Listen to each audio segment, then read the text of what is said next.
Bonjour Sébastien Chenu. Bonjour Sébastien Chenu, merci d'être avec nous ce matin. Député du Nord, porte-parole de Marine Le Pen, bien sûr. Vous étiez avec elle hier soir, hein. J'imagine à la Plaine Saint-Denis où a été, non pas enregistré, mais où s'est déroulé en direct ce débat, le débat de l'entre-deux tours. Débat plus calme qui a opposé une Marine Le Pen maîtrisée face à un Emmanuel Macron plutôt offensif. On va revenir sur les détails, mais que dites-vous à ceux qui ce matin jugent que globalement, elle a perdu le match ? Moi, je crois qu'on n'a pas regardé le même débat, mais ça ne m'étonne pas beaucoup parce que visiblement, il y a une offensive d'un certain nombre de relais officiels ou officieux d'Emmanuel Macron dans les médias pour dire que vraiment Emmanuel Macron était formidable. Or, nous avons vu deux choses. D'abord, un débat digne. Moi, je crois que les Français peuvent se dire qu'ils ont devant eux un homme et une femme très différents, mais qui sont dignes, qui sont attentifs. En tous les cas, moi j'ai trouvé Marine Le Pen attentive au sort des Français et que ça a quand même tiré le débat vers le haut. Il n'y a pas eu de vraie punchline dans le débat, une ou deux, mais ce n'était pas visiblement l'objectif. On a parlé du fond. Et tout le monde a demandé pendant cette campagne qu'on parle du fond. Emmanuel Macron n'a pas pu se dérober. Il n'a pas pu se dérober sur son bilan. Son projet, Emmanuel Macron n'en a pas beaucoup entendu parler. Je pense que c'est un débat qui referme la porte de 2017 pour Marine Le Pen. Elle a lavé l'affront. Ah, je crois qu'il n'y a plus rien à voir.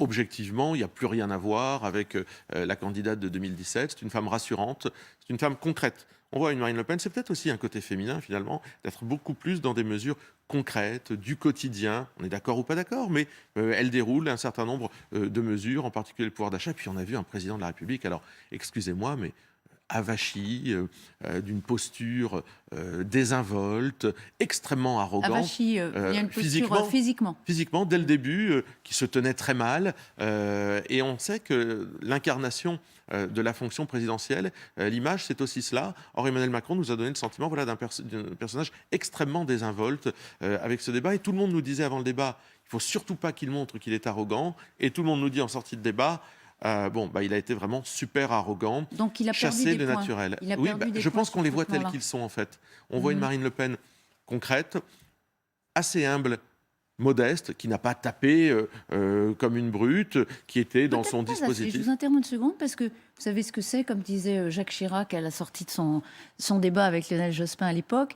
Les militants veulent absolument qu'on soit agressif, ce n'est pas digne. Le débat avec Lionel Jospin avait été jugé assez terne. Vos militants, ils peuvent peut-être regretter ce matin qu'elle n'ait pas été plus, sinon agressive, mais offensive. Parfois, effectivement, elle a encaissé des coups sans répondre. Oui, mais je crois que Marine Le Pen ne voulait pas du bruit et de la fureur. Elle l'a dit, elle ne cherchait pas la punchline. Elle a répliqué au président de la République lorsqu'il s'agissait de recadrer les choses. Elle lui a dit, vous êtes climato-hypocrite, lorsqu'on a abordé la question fondamentale de l'environnement. Mais c'était important de ne pas sombrer dans quelque chose qui n'aurait été qu'agressivité. Je crois qu'elle a maintenu le débat à un certain niveau. Au moment où Emmanuel Macron, il faut bien le dire, perd aussi le pari de la vérification des chiffres. Enfin, tous les chiffres annoncés ou contestés d'ailleurs par Emmanuel Macron tournent en faveur de Marine Le Pen. 600 milliards de dettes, le journal Le Monde dit bah oui, Marine Le Pen a bien raison, il y avait 600 milliards de dettes. Le projet anti-éolienne du Touquet arrêté, oui, le journal Le Monde, soutien d'Emmanuel Macron, dit oui, c'est vrai, Marine Le Pen avait raison. 400 000 pauvres de plus, Marine Le Pen avait raison. Elle dit 14 500 emplois industriels détruits, c'est faux. C'est 3 900. C'est un peu plus. C'est 3 900. Non, mais sur la bataille des chiffres, d'ailleurs, sur le compte de TF1, Vérif, LCI TF1, fait très bien ça, donc que chacun aille voir. Il y a eu des exagérations et Marine Le Pen aussi, elle, a parfois dit des chiffres qui n'étaient pas vrais. J'y viens. On avait fait beaucoup dans le passé le reproche à Marine Le Pen de ne pas maîtriser tout cela. Or, elle a montré hier qu'elle avait une maîtrise, si ce n'est parfaite, en tous les cas extrêmement précise. Alors, vous diriez match nul, en fond. Non, je dirais que Marine Le Pen, elle a marqué le point. Je pense qu'elle a marqué le point. Précisément sur des mesures très concrètes. D'abord, je pense que sur le pouvoir d'achat, elle a déroulé toutes ces mesures, tout ce qu'elle souhaitait mettre en œuvre, au moment où Emmanuel Macron est resté quand même assez abstrait et assez éloigné du quotidien des Français, sur la lutte contre l'immigration et la sécurité. On reste sur le pouvoir d'achat, ça m'intéresse, parce que ça retient effectivement beaucoup de commentaires ce matin sur ce sujet, sur lequel elle a mené une campagne avec succès. Elle a paru hier sur la défensive. Certes, elle a déroulé son programme, qu'on connaissait, puisqu'elle a eu l'occasion de beaucoup le présenter, mais hier soir, Emmanuel Macron l'a attaqué sur l'efficacité de son programme, programme sur l'efficacité, par exemple, d'une baisse de la TVA sur les carburants qui, à la fois, arrose trop large, puisqu'elle favorise les plus riches aussi, et qui, par ailleurs, rapporte peu, et privilégie les énergies fossiles. Elle n'a pas répondu sur ces points-là. Ben si, je Pourquoi crois. Je crois au contraire qu'elle a été très concrète quand elle dit qu'il y a 2 baisses de la TVA qui sont concernées dans le programme de Marine Le Pen. La baisse de la TVA sur les énergies à 5,5 et c'est sur les énergies, le fioul, le gasoil, l'électricité, avec notamment une sortie du marché européen de l'électricité.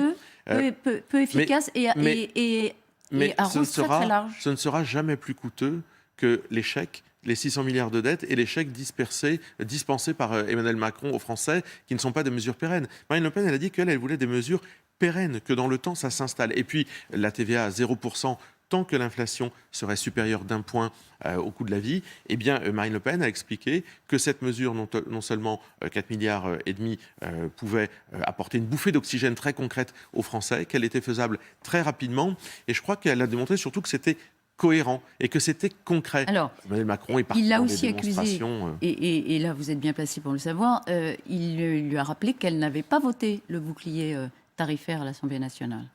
Oui, mais parce que nous avons souhaité aller beaucoup plus loin et on veut des mesures pérennes. Et quand Emmanuel Macron a mis des scotch, des sparadraps et cette politique des chèques pour payer des taxes qui nous semble être un non-sens économique. D'ailleurs, le Mozart de la finance, comme il a été largement épinglé, il a d'ailleurs acquiescé en trouvant qu'il était effectivement le Mozart de la finance. Et bien démontré. Oui, il y a une image incroyable. Une image incroyable où effectivement il se sent très heureux. C'est souvent un président quand même qui est dans le contentement de lui-même. Est-ce que vous diriez... Il est content de lui. Ah oui, c'est ça. L'arrogance, la condescendance et l'autosatisfaction. Mais il est content de lui-même, alors que vous posez la question aux Français, est-ce que votre vie va mieux ? Je crois que le décalage entre ce contentement qu'il a toujours de lui-même et la vie quotidienne des Français, il est flagrant. Quand elle parle du pouvoir d'achat et qu'elle déroule ses mesures, elle s'adresse aux électeurs de Jean-Luc Mélenchon ?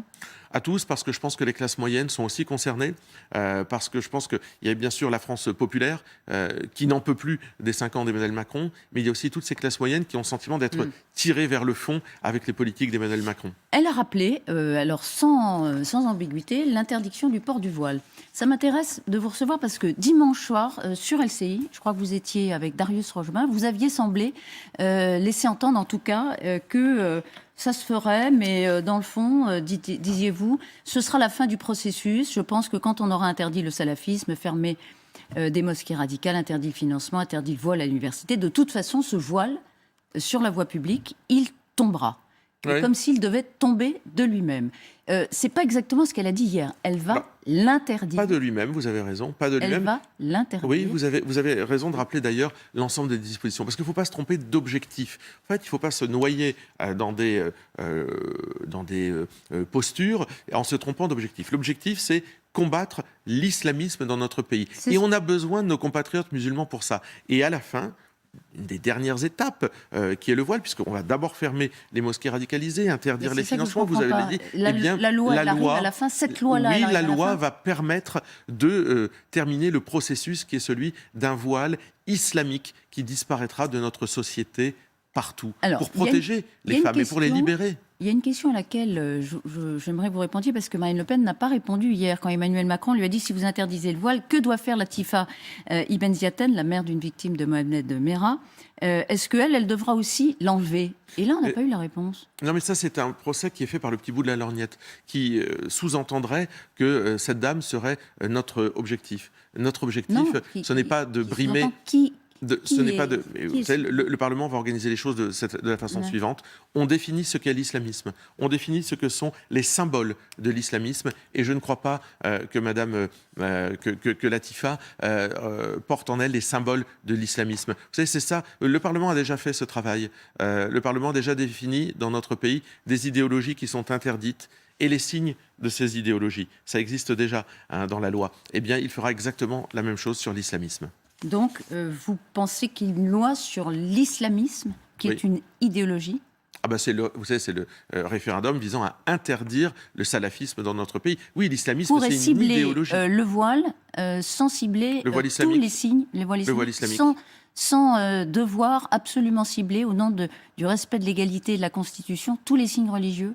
Ah oui, bien sûr, bien sûr, puisque nous définissons ce qu'est l'islamisme et nous définissons l'idée qu'il faut se débarrasser de l'islamisme dans notre pays. Alors c'est vrai que nous avons la volonté de le faire. Quand Emmanuel Macron est très ambigu, quand on le voit saluer une femme voilée en disant, avec un hijab, en disant vous représentez le féminisme, il y a quand même un problème. Moi, je ne suis pas persuadé qu'une femme qui porte le hijab, vous savez, c'est ce voile islamique qui enserre toute la tête, représente le féminisme. Donc nous, on n'a pas d'ambiguïté. Mais vous ne pouvez pas dire le contraire non plus. Absolument. Vous n'en êtes pas sûr non plus. Ah mais nous n'avons pas d'ambiguïté. Nous considérons. Vous ne pouvez pas dire il n'y a pas de possibilité, il n'y a pas de compatibilité entre le féminisme et le voile islamique. Qui peut dire ça? Moi je pense qu'il y a une vraie incompatibilité entre le hijab et le féminisme. Je pense que le hijab qui soumet et qui met la femme de côté finalement, qui l'isole à travers ce voile islamique, est incompatible avec une revendication d'égalité homme-femme. Mais c'est vrai qu'Emmanuel Macron, lui, il est ambigu là-dessus. Je parlais des électeurs de Jean-Luc Mélenchon. Est-ce que vous ne froissez pas la conception de leur laïcité sur ce sujet? On a une conception de la laïcité qui, je crois, non seulement est inattaquable, mais Marine Le Pen a été l'une des premières à remettre ce sujet dans le débat public il y a déjà quelques années. La laïcité. Pourquoi? Parce qu'il y a des atteintes à la laïcité de toutes parts. Est-ce que vous ne prenez pas le risque de froisser leur conception de la laïcité alors que vous avez besoin aussi de renfort de leur voix? Mais je crois que chez les électeurs de Jean-Luc Mélenchon, il y a beaucoup de gens qui sont attentifs et attachés à l'égalité homme-femme et qui considèrent que la laïcité, elle ne se retrouve pas dans le voile. Quel gâchis! On va voir le tweet de Jean-Luc Mélenchon. Quel gâchis, le pays méritait mieux. C'est ce qu'il a écrit hier soir après le débat. Oui, mais Jean-Luc Mélenchon, pour lui, tant que c'est pas lui, tant que ça tourne pas autour de son nombril, tant que c'est pas lui qui donne le là, il considère que les autres ne sont pas au niveau. Bon, on peut le comprendre. Il a fait un petit coup de com' d'ailleurs hier qui était plutôt bien joué. Élisez-moi Premier ministre, c'est un coup de communication. Jean-Luc Mélenchon, il veut être au centre du débat. Et d'ailleurs, comme tout homme politique, il considère qu'il a les moyens de l'être. Il n'a pas eu accès au second tour, donc il essaye de se remettre au centre du débat bien joué. à gauche. C'est un coup de com' bien joué. Il essaye de se remettre au centre du débat à gauche et de recréer un pôle autour de lui à gauche en renvoyant dos à dos Marine Le Pen et Emmanuel Macron, dont il dit qu'il pourrait être le Premier ministre de l'un ou de l'autre. Ça montre d'ailleurs qu'il considère que l'un et l'autre sont de parfaits républicains à ses yeux. On y reviendra. Oui, parce qu'il a dit qu'il pourrait très bien être le Premier ministre de Marine Le Pen si elle était élue dimanche. On y reviendra sur les législatives. Encore un mot du débat quand même. Il y a eu un moment fort au début sur l'emprunt russe. Vous parlez à votre banquier, a dit Emmanuel Macron, quand vous parlez de la Russie, vous dépendez du pouvoir russe. La question que posait ouvertement et devant des millions de Français Emmanuel Macron, c'est est-ce qu'on peut accéder à l'Élysée quand on dépend effectivement, financièrement, donc presque organiquement, en tout cas financièrement, d'un pouvoir? Écoutez, il y a une réponse assez simple. Est-ce que la presse française dépend du pouvoir français ? Est-ce que la presse française dépend de l'État alors qu'elle touche 117 millions d'euros par an de l'État français, du ministère de la Culture? Est-ce que pour ça, elle dépend de celui qui lui donne sa subvention? Je ne crois pas, j'ose espérer que non. Même si Libération, la comparaison n'est pas raison. Même si Libération a sorti, il s'agit d'un président de la République. Même si Libération a sorti 1 heure avant la fin du débat une hostile montrant qu'en fait ce journal était plus proche d'un tract politique qu'autre chose. Mais je reviens. La une, je reviens sur Marine Le Pen qui n'est pas au niveau, et vous dites oui, 1 heure avant la fin du débat. Il sort 1 heure avant la fin du débat. Quel est le rapport avec l'emprunt que contracté le FN?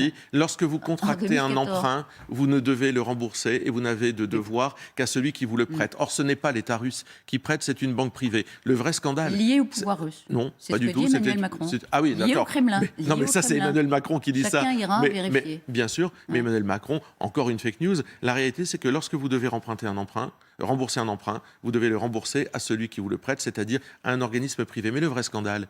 Ça crée une dépendance, vous êtes d'accord? Quand on aucune a un emprunt, dépendance. Tous ceux qui ont contracté un emprunt, vous l'avez sans doute fait, tout le monde l'a fait. Vis-à-vis d'un organisme privé. Il est où Vladimir Poutine là-dedans? Il est nulle part là-dedans. Chacun ira vérifier bien sûr, quels sont les Mais actionnaires. surtout le scandale, c'est peut-être qu'on ne permette pas à Marine Le Pen d'avoir accès à des banques françaises, parce que ce serait tellement plus simple, tellement moins coûteux de pouvoir financer la vie démocratique en ayant un accès à des banques françaises. Mais ça, personne ne s'en émeut. Donc c'est un argument vraiment de mauvaise foi qu'agite Emmanuel Macron pour essayer encore une fois de faire peur, mais hier, je crois que la seule peur ou la seule angoisse qu'on pouvait avoir, c'était qu'Emmanuel Macron re-signe 50+, vu le programme et le bilan qui sont le sien.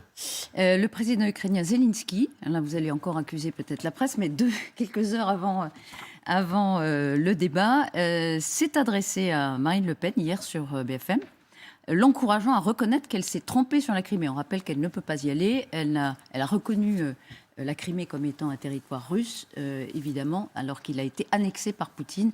C'était un territoire ukrainien. Est-ce qu'il faudrait le faire? Est-ce que si elle était à l'Élysée, elle devrait effectivement reconnaître qu'elle s'est trompée sur l'Ukraine et la Crimée? Ne s'est pas trompée. Preuve en est, Emmanuel Macron a reçu Vladimir Poutine après cette annexion. À Brégançon, ils ont pataugé ensemble dans la piscine. Ce sont les images sympathiques où il embrasse Brigitte Macron. Non, mais Emmanuel Macron, ayant reçu Vladimir Poutine, a acquiescé, a accepté d'entamer, de continuer finalement un dialogue avec la Russie. Ça met un signe égal entre les deux. Je pense que Emmanuel Macron, ayant surtraité le président russe Vladimir Poutine pendant toutes ces années, il a du mal à faire la leçon aux autres. Moi, ce que je crois, c'est que demain, parce qu'il ne faut pas prendre les Français pour des imbéciles, demain, il faudra bien non seulement établir la paix, mais reparler avec le pouvoir russe. On espère que ce ne soit pas Vladimir Poutine.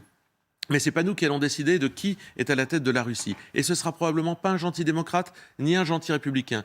Et pourtant, il faudra bien reparler à un moment ou à un autre, après la signature de la paix, à la Russie, parce que c'est notre intérêt. Sinon, nous verrons la Russie se précipiter dans les bras de la Chine. Je ne suis pas sûr qu'on y gagne beaucoup. Est-ce que Thierry Mariani aurait une place dans un gouvernement après une élection de Marine Le Pen? Mais Thierry Mariani a des compétences. C'est un homme d'État. Il a été ministre, parlementaire. Il est encore. Thierry Mariani aurait toute sa place, comme d'autres d'ailleurs, dans un gouvernement. Mais c'est au Premier ministre que nommera Marine Le Pen de le faire. Thierry Mariani, effectivement, qui a effectué beaucoup de voyages en Crimée, qui est un ami dans une association. Il y a un président aujourd'hui de la structure d'amitié franco-russe à l'Assemblée nationale qui n'est pas un député du Rassemblement national. Qui est accusé d'être poutinophile, Thierry Mariani. Mais vous posez la question à celui qui préside le groupe d'amitié France-Russie aujourd'hui à l'Assemblée. Qui ne sera peut-être pas ministre d'un gouvernement. Oui, en tous les cas, il n'est pas au Rassemblement national, celui-ci. Est-ce que ce débat va permettre, je vous demande d'être honnête, de renverser la vapeur? Il n'y a pas un sondage qui donne gagnante aujourd'hui Marine Le Pen.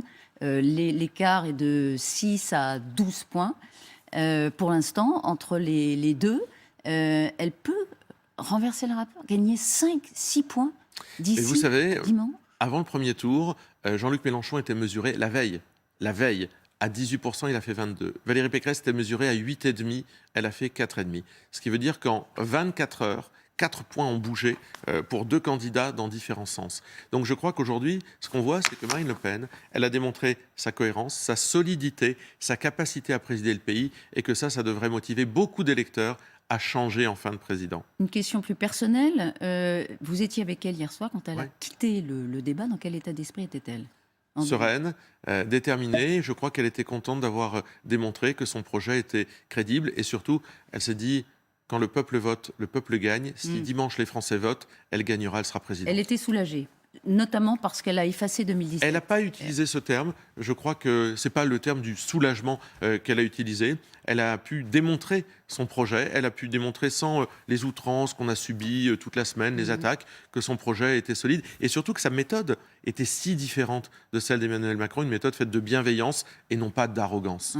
Ouais. Elle sera d'ailleurs ce soir à 20h50 l'invitée de Ruth Elkrief sur LCI. Encore un mot, Éric Zemmour et Marion Maréchal Le Pen tendent la main à votre parti dans la perspective des législatives. Et il y a une tribune ce matin dans le Figaro, signée Marion Maréchal, Guillaume Pelletier et Nicolas Bay, qui disent que l'entre-deux tours voit l'émergence de 2 grandes coalitions, dont la droite est pour l'instant absente, un bloc macroniste, un bloc de gauche islamo-gauchiste, LFI, NPA et Europe Écologie Les Verts, mandaté par Éric Zemmour. Nous nous tenons prêts à entamer des discussions avec les LR, les divers droites, les dirigeants du RN, pour échanger ensemble sur les modalités et contours d'une plateforme de coalition.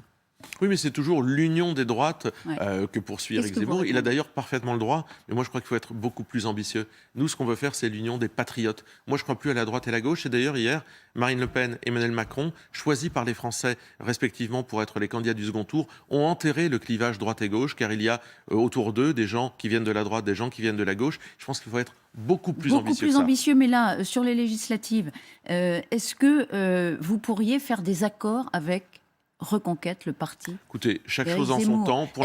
Pour l'instant, elle a dit non. Elle a dit nous non. avons C'est toujours votre 577 position. candidats. Nous avons 577 candidats qui porteront les couleurs du Rassemblement national pour rassembler bien plus largement que la droite ou la gauche, que la droite et la gauche. Nous souhaitons dépasser ces clivages-là. Il n'y aura pas d'accord d'appareil. Mais quand on traitera les Il n'y aura législatives, pas d'accord d'appareil. on regardera, mais il n'y aura pas d'accord d'appareil, à mon avis. Il y aura quoi alors? Vous pourriez accueillir quelques candidats de Reconquête? Mais on verra, c'est un peu tôt. Parce que je pense Donc que... c'est pas non. C'est un peu tôt, tout simplement parce que je pense que les Français ont envie de changer de président de la République et qu'une fois qu'ils auront changé de président, ils lui donneront une majorité. Viendra dans cette majorité qui aura envie de venir. Quand même, encore une et c'est pas une histoire de tambouille d'appareil. Vous serez candidat, vous? Je l'annoncerai en fin de semaine prochaine. Voilà, vous l'annoncerez à vos électeurs. Et Marine Le Pen? Marine Le Pen, si elle est présidente de la République, par définition, elle ne pourra pas être candidate aux législatives. Si elle ne l'était pas. Je crois qu'elle ne s'est pas mise dans cette situation de réflexion aujourd'hui. Elle donne toute son énergie, toute sa volonté dans cette course pour présider le pays. Et je crois que c'est l'unique objectif qu'elle a aujourd'hui. Vous souhaiteriez qu'elle reste députée à vos côtés? Mais ce n'est pas une option qu'on a regardée aujourd'hui. Moi, je souhaite que Marine Le Pen devienne présidente de la République. Je crois qu'elle a démontré qu'elle était capable hier. Bonne fin de campagne. Vous serez avec Arras, avec elle aujourd'hui, puisque c'est son dernier meeting. On verra sur quel thème elle insiste après ce débat du deuxième tour. Merci à vous. Merci, madame. Sébastien Chenu, il reste quelques heures de campagne. On va en parler bien sûr sur LCI.